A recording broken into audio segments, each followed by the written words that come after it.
Good morning, everybody, from Anderson Forge on whatever day this is.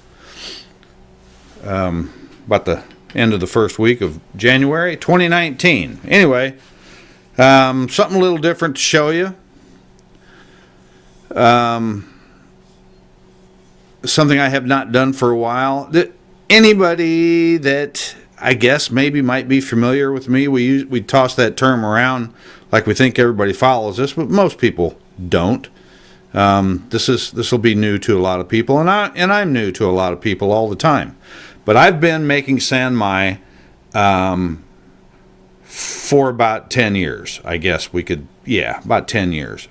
Before I was making San-Mai, the stainless San-Mai, met a guy named Matt Bailey sitting next to me at a knife show in Ohio, and he had this cool clad stuff, and I asked him what it was, and it was 203E over tool steel, and that is what this is 203E over top of my 1095 that a lot of people are familiar with that I make.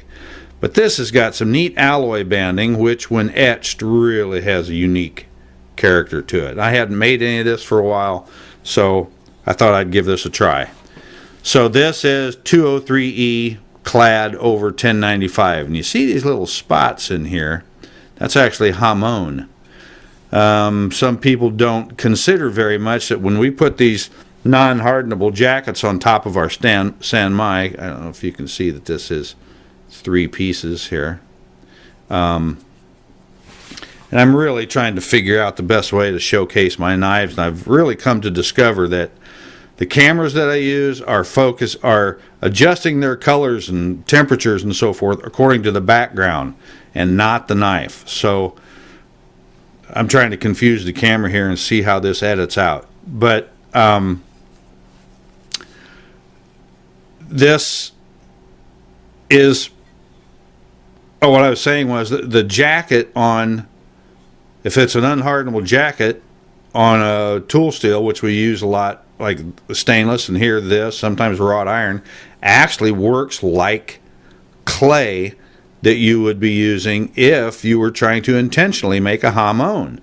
So those little dots down there are hamon, influenced by this unhardenable jacket of 203E. Give this thing, isn't that incredible? That stuff's incredible. I'll just move down since we're in focus here. It's got a wrought iron guard. My 1903 wrought iron guard.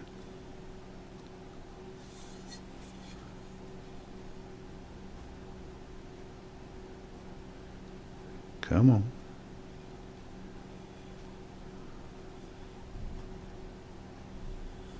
And a piece of stabilized feather walnut. And in the back on this one, I put a decorative finial with a black oxide screw, and that's a piece of mammoth ivory. This is a takedown knife. I'll do a quick takedown. It's a 256 screw.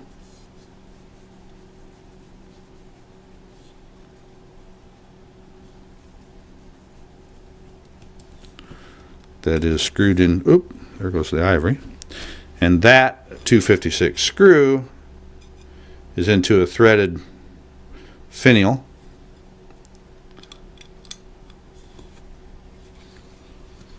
That I tapped. That holds everything together here. Here's that finial. It has a shoulder on it that catches a steel ring that's down in there. You can see it's shiny. That's a steel ring. Anyway, and then this is tapped and threaded. Here's our handle and our wrought iron guard.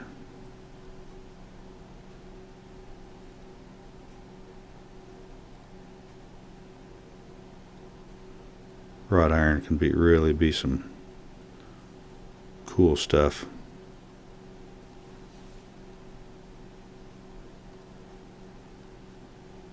Can we get some focus on there? Maybe, huh? Okay, anyway, here's our San-Mai. 203E, 1095, takedown. Oh, this is what I call my S.O.B, short Occasional Bowie, for lack of any other logical name.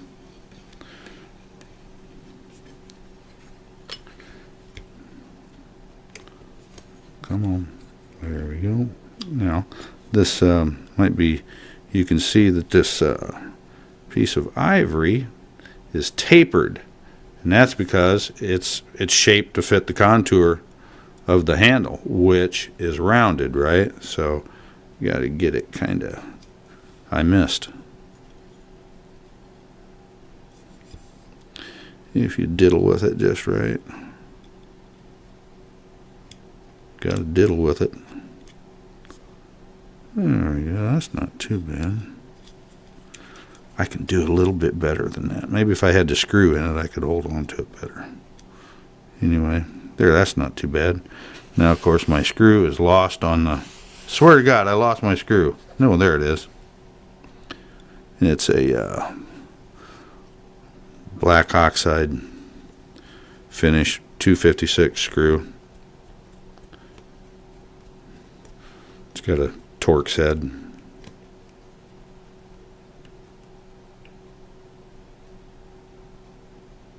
There you go. There's our screw. Alright, there she is. See how this edits out. Thanks, everybody.